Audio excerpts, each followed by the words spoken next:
আপু, মানুষের যে এমন কোন গুণাবলী গুলা মানুষ তাদের জীবনকে সুন্দর করতে প্র্যাকটিস করতে পারে?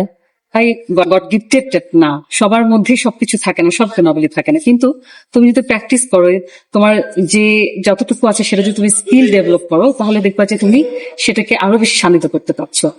যেমন ধরো, ফার্স্ট গুণাবলী যেটা বলি, তুমি যদি আহ কখনো অহংকারী হয়ে ওঠো, তাহলে বুঝবা যে তোমার মানে পতন আর কি আসন যাবে না। যদি কেউ তোমার প্রশংসা করে, হতে পারে তুমি কোনো ভালো কাজ করছো, ভালো রেজাল্ট করছো, অথবা ভালো কিছু করেছো, কারোর জন্য কোনো ভালো কাজ করেছো, সেটার জন্য প্রশংসা নিশ্চয়ই তুমি বা প্রাপ্য।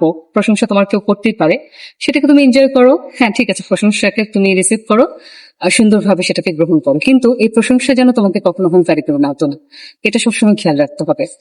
আর সেকেন্ড থিং হচ্ছে, মানে এটা আমি মনে করি এটা সবচেয়ে বড় বিষয়, সেটা হচ্ছে বিনয়ী হওয়া।